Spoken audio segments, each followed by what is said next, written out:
Now keep in mind that all of my gear was acquired over time, much of it given to me by other dog lovers, as it is relatively expensive to go out and buy it all at once, so please don't feel like you need to go out and buy all of this stuff.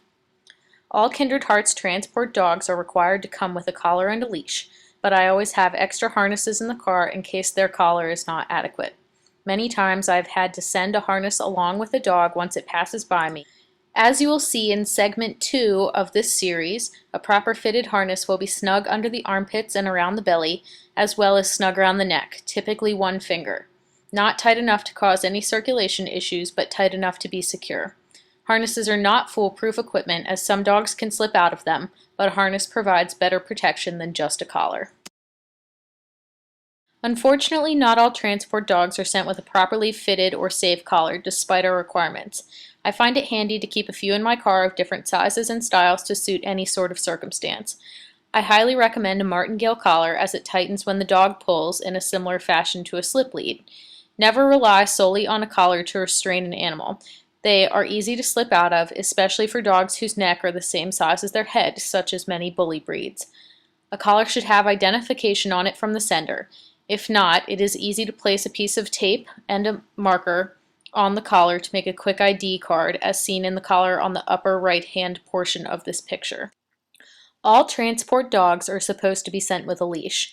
As transporters, it is our responsibility to make sure that this leash stays with them through the whole transport. We are also responsible for double leashing and tethering the dogs, as described in segment 2 of this series.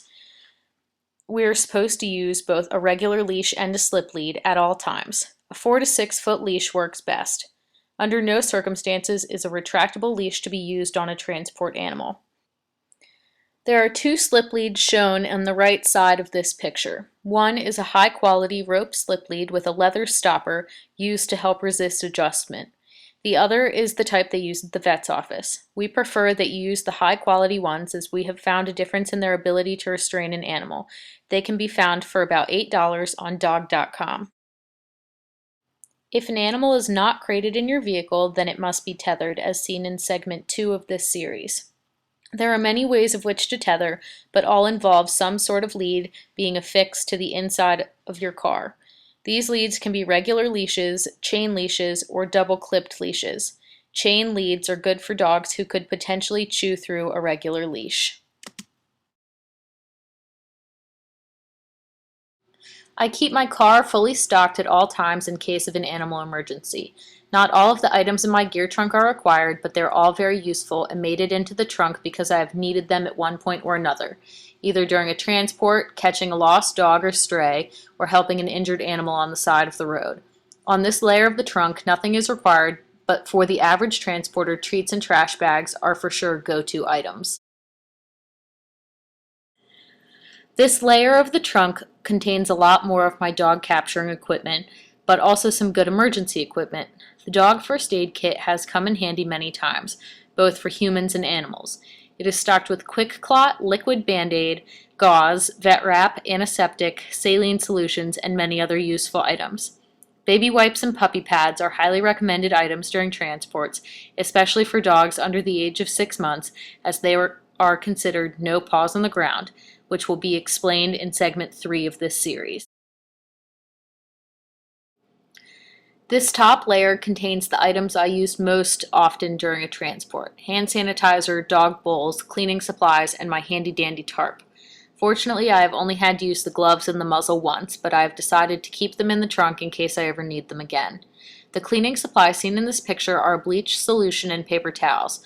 We require that any transport equipment be cleaned with a mild bleach solution after every transport. The proper sanitation methods will be explained in segment 4 of this series.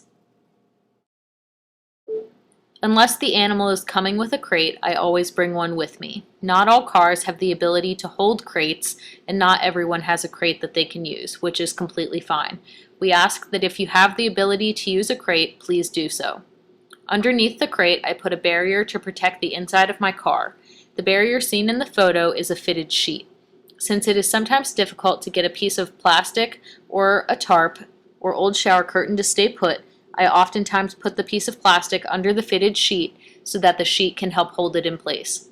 I also bring blankets and towels, on the transport to make the crate more comfortable and to help clean up any mess.